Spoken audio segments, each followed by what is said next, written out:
Sorry, y'all here. I want to do a little bit of a share here today about compassion as it's connected to the vagus nerve. So a lot of you know that I have a real passion for polyvagal theory and the vagus nerve. And the vagus nerve is the 10th cranial nerve, but it's also very deeply connected to other cranial nerves. And in particular, I want to speak about its connection to the 5th cranial nerve, which has a lot to do with the feeling of the face. And when we think about compassion and empathy, we are really speaking about our ability to really sense and feel what another person might be experiencing, what they might be feeling. It's like stepping into their shoes or knowing what it's like from their perspective.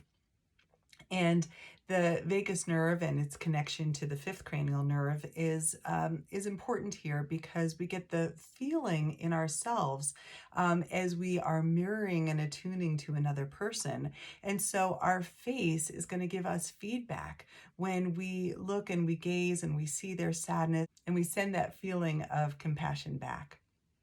And it doesn't mean that we have to go into distress with the other person. I think it's a mistake that a lot of people make that can lead our empathy to take us into our own dysregulated states.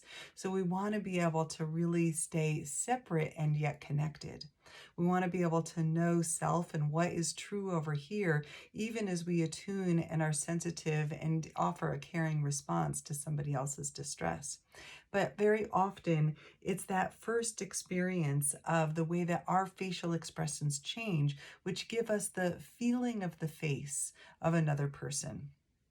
And then the other way that we really exchange information is through the ears, through sound, through voice tone. So when we hear, sometimes we just pick up the phone with another person and we hear immediately the tone of their voice.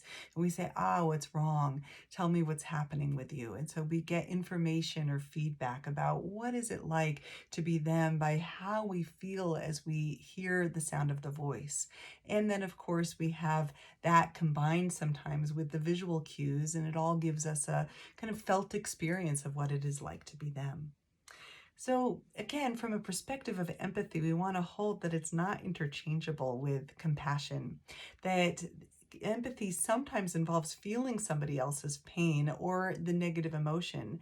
And as a result, it can take us into our own kind of distressing states of, I don't know what to do, or I can't help you, or I feel sad with you, I feel overwhelmed by your pain. And too much empathy in this manner can be maladaptive.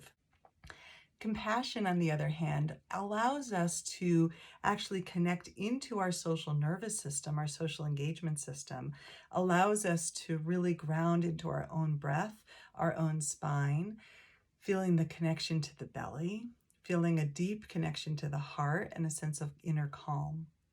Feeling resourced within yourself so that then you can offer that resourced vagal state to another person.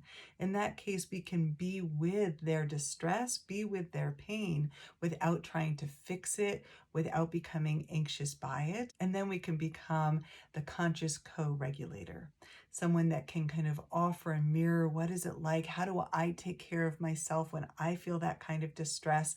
And maybe model for you what you might need to do. Again, I'm not trying to take it away.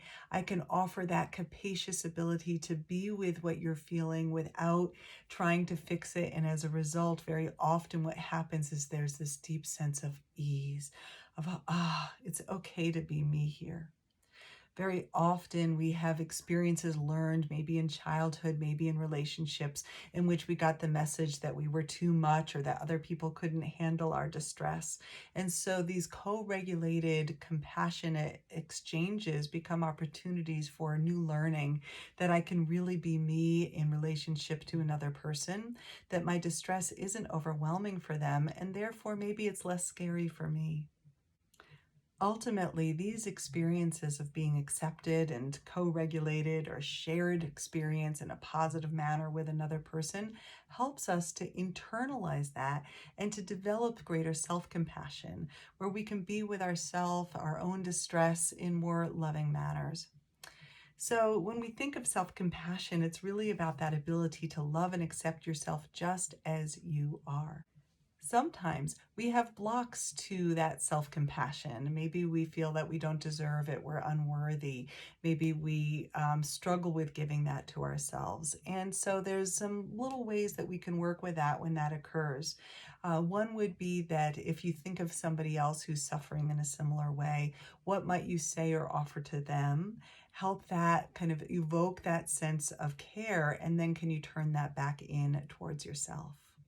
Another is that when you're struggling to love yourself, imagine who can love you, who might be that beautiful co-regulating other, and then sometimes just pulling them to mind can allow us to really hold ourselves in that more loving manner. When we speak about self-compassion, it's so important to know that there is nothing that you need to do to deserve that kind of love and kindness. It is the birthright of all human beings. Allowing yourself to receive that doesn't mean that you're weak. It means that you're human, that you're deserving of it. And the more that you give that to yourself, the more likely that you'll be able to offer this to others. And then that helps keep the whole wheel turning.